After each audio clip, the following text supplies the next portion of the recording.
जय हिंद, नमस्कार। मैं हूं आपका अपना साथी धजराज तिवारी और आप देख रहे हैं बीएस प्राइम टाइम।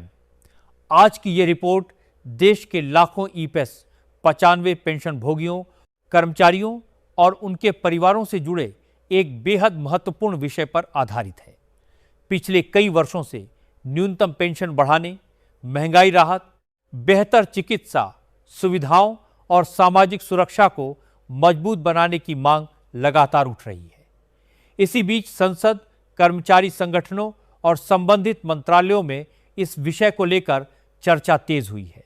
दोस्तों, आज हम किसी अफवाह या सोशल मीडिया पर वायरल हो रहे अपुष्ट दावों की नहीं, बल्कि उन मुद्दों की बात करेंगे जिन पर लगातार चर्चा हो रही है।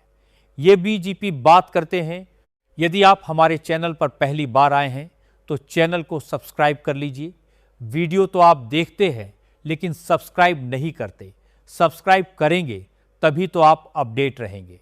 साथ ही वीडियो पसंद आए तो लाइक ज़रूर कीजिए और इसे उन लोगों तक भी पहुंचाइए जिन्हें इस जानकारी की आवश्यकता है। जहां हम केंद्र सरकार के कर्मचारियों, पेंशन भोगियों, ईपीएस पेंशन धारकों, पूर्व सैनिकों और देश भर के लाखों परिवारों से जुड़ी महत्वपूर्ण सरकारी जानकारियां सरल और विश्वसनीय तरीके से आपके सामने रखते हैं। आज का यह विशेष बुलेटिन उन सभी लोगों के लिए महत्वपूर्ण है जो लंबे समय से 8वें वेतन आयोग, महंगाई भत्ता, महंगाई राहत, फिटमेंट फैक्टर, वेतन संशोधन और संभावित आर्थिक लाभों से जुड़ी नई जानकारी का इंतजार कर रहे हैं।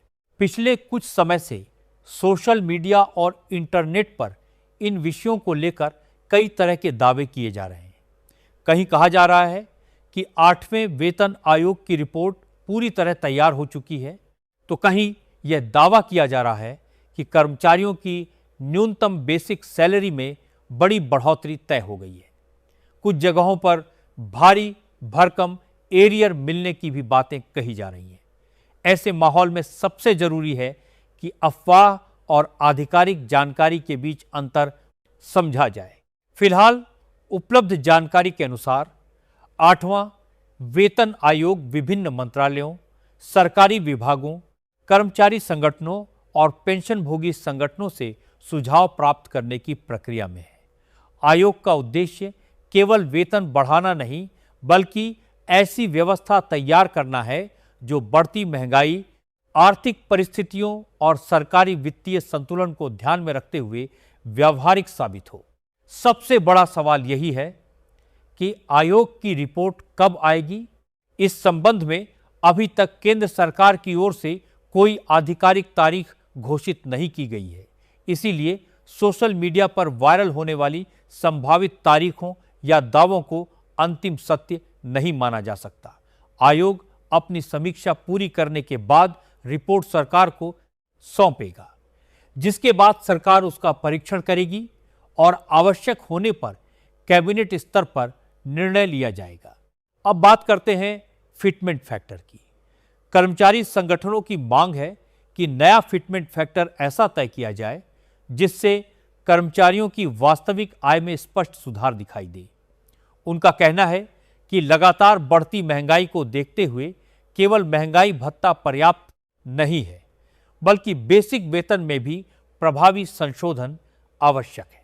इसी प्रकार पेंशन भोगी संगठन भी चाहते हैं कि यदि नई वेतन संरचना लागू होती है तो उसका लाभ सेवानिवृत्त कर्मचारियों तक भी समान रूप से पहुंचे। हालांकि अभी तक सरकार की ओर से किसी भी फिटमेंट फैक्टर या वेतन वृद्धि की राशि को मंजूरी नहीं दी गई है। विभिन्न रिपोर्टों में अलग अलग आंकड़े सामने आ रहे हैं, लेकिन अंतिम निर्णय आयोग की सिफारिशों और सरकार की मंजूरी के बाद ही होगा।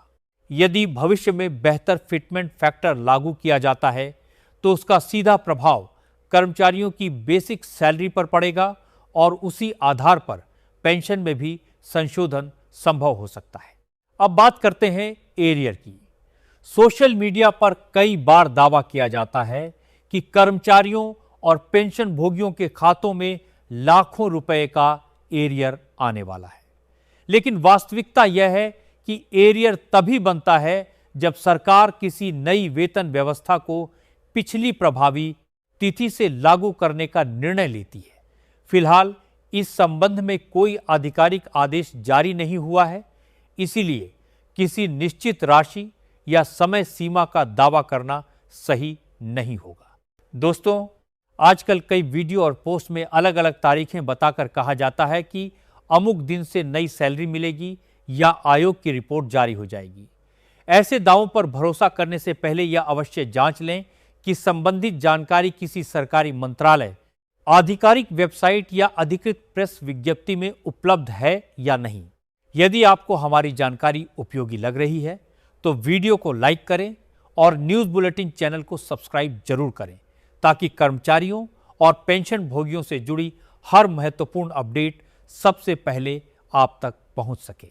अब बात करते हैं महंगाई भत्ता और महंगाई राहत दर की। जुलाई 2026 से मिलने वाली संभावित बढ़ोतरी को लेकर कई तरह की चर्चाएं चल रही हैं।